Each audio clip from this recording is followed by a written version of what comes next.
In fact, you could have represented America or Mexico, which are bigger sporting countries. Why did you choose to represent Cambodia? Yes, that's a good question.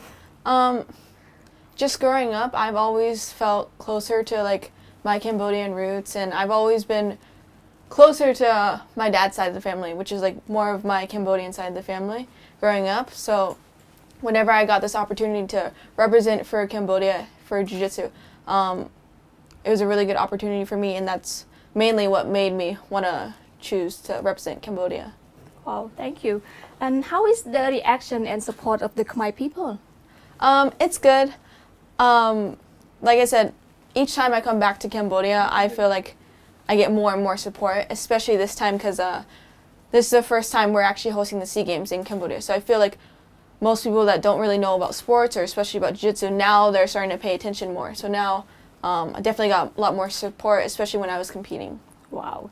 And is it different to the support from the Americans? Yes, I feel like a country like Cambodia, everyone's like more together. Like everyone, like the whole country supports. In America, like you don't get that, and not everyone like supports you like that. Like here, like everyone sees you as family almost. Wow, I'm so happy to hear that.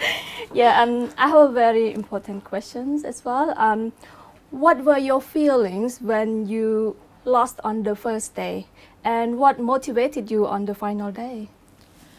Yeah, so whenever you sign up for a competition, it's like with anything. Your goal is to like win, especially this time around since we're hosting the SEA Games. I really wanted to win even more. But in jiu-jitsu and sports, like things don't always go our way. So for me, like it really broke my heart when I lost, but it was a really close fight. But I just tried to use that as motivation for the next day, because I know in the past if I had lost, like sometimes I would break down, but I tried to put myself together to come back and win the next day.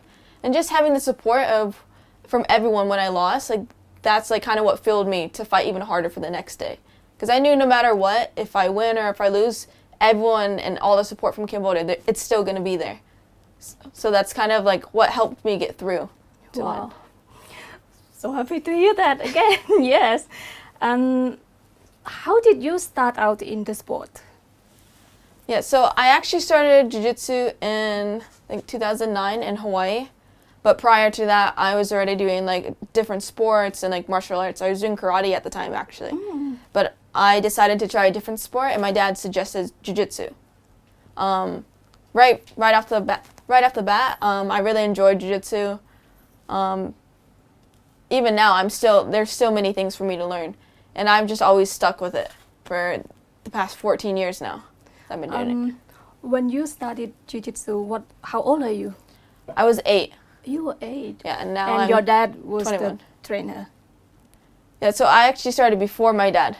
But since I start younger, I have to go through all the kid belts and then the adult belts. But he got to his black belt before me. Oh, wow. The other question is that because jiu-jitsu is a full contact combat sport, have you faced any issues doing it as a woman, or does everyone support it?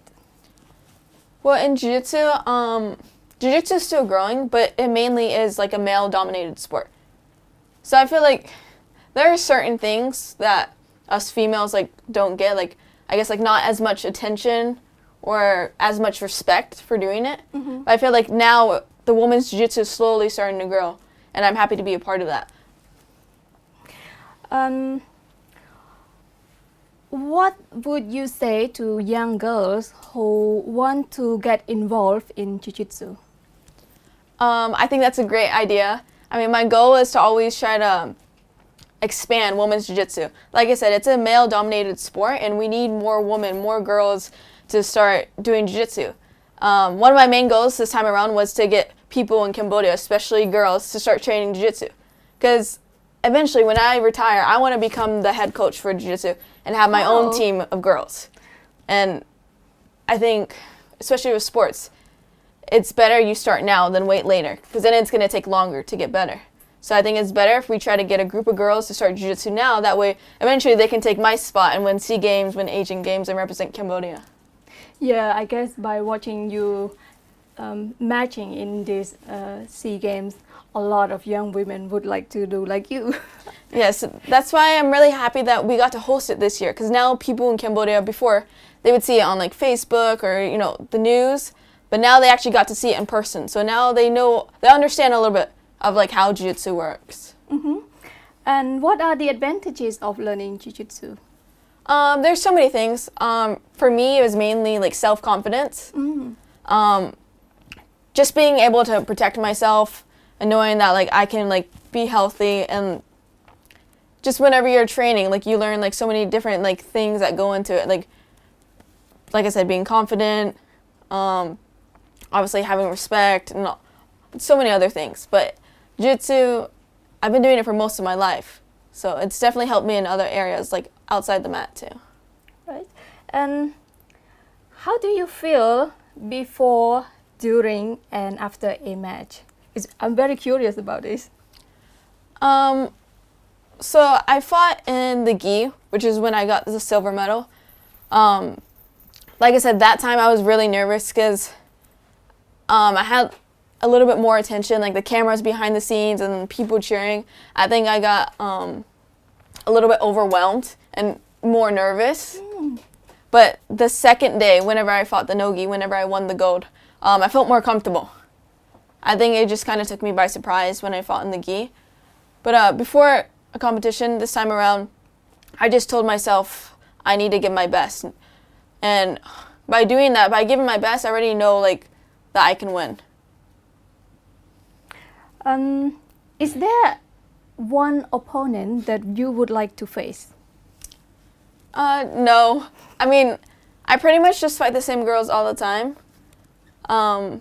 Like I said, I lost in the gi to the Philippines, but I've also beat her before, so I think we're 1-1 right now. Mm-hmm. So we'll probably see her at Asian Games. Yeah, and what's next for you after these SEA Games? So after the SEA Games, I have a jiu-jitsu tournament in the U.S. called Worlds. It's also a really big tournament. And then later on in the year, I will come back to Cambodia for Asian Games. And we'll have that in China.